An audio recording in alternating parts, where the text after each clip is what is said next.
So I was homesick most of this week, and it gave me an opportunity to catch up on a lot of movies. Here are the movies that I got to watch this week. The first movie that I watched this week was Sonic the Hedgehog 3. Literally, the day that I was homesick was the first day it was on Paramount Plus. Despite not having seen the movie until just a few days ago, I've been making a lot of Sonic the Hedgehog 3 content lately, drawing like Shadow and the Robotniks over the last few months.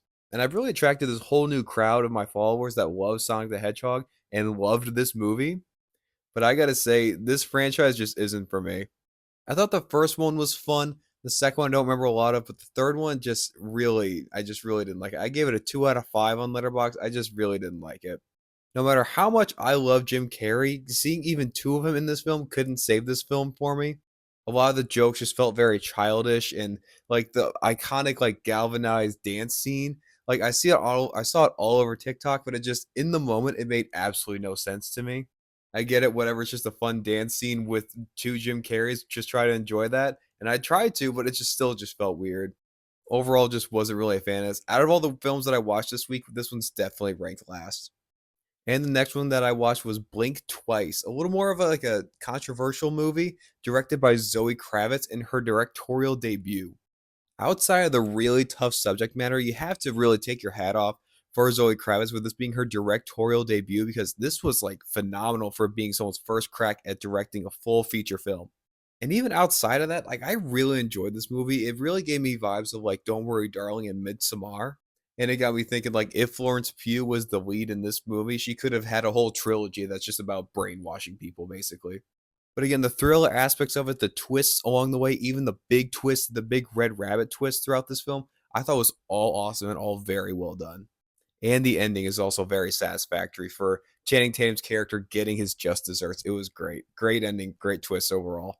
And another film I got to watch this week for the first time was Blade.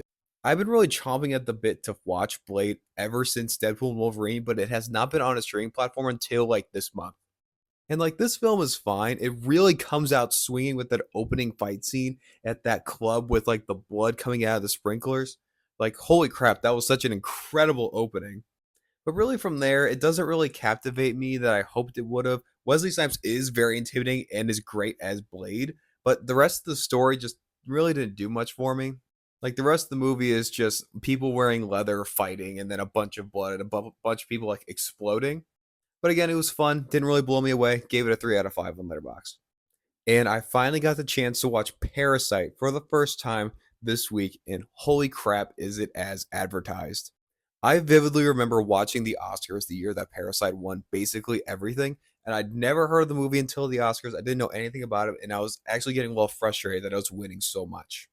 But now, after having seen it and giving my full undivided attention to this film for those 2 hours, I fully get it, and I think it deserves everything it got.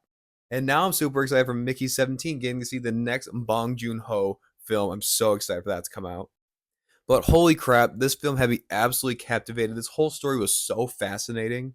All these characters were incredible. Their whole scheme was so awesome getting to watch it all go down. And even like the very high tension scenes had me like standing up in my chair. It was all so awesome. And I'm usually a guy that like if there's a film with subtitles, it can kind of take me out of it sometimes because it's hard for me to focus on what's going on along with the subtitles. But this one, I was able to focus on everything and love every single second of it. It's definitely one of the best films of the last decade, and I gave it a 5 out of 5 on Letterboxd. And the last film I'll talk about, the film that I got to watch last night, is Sing Sing. This is a film I've been really waiting a while to see, and I finally got a chance to rent it on Amazon. And holy crap, I absolutely adore this film. Not only is Coleman Domingo just absolutely in his bag in this film, not only is the acting absolutely beautiful, but the fact that so many of these guys in this film got to basically portray themselves while they're incarcerated in this Sing Sing program is all just so beautiful. Like the film overall is so incredible, but the absolute icing on the cake is that credit sequence where they get to show all these guys and show their names and say as himself. Holy crap, the feels and the chills that I got while watching that was just all so incredible. And I had to Google after I saw this how many Oscar nominations they have, and they really only have Cohen Domingo being nominated for, for Best Actor, and then I think like there's like some story ones and some other little ones along with it. But the fact that this is not nominated for Best Picture is absolutely criminal. Get Amelia Perez out of there and put Sing Sing in there. If you have an opportunity to watch it, absolutely watch this film. It is just so beautiful. I cannot recommend it more.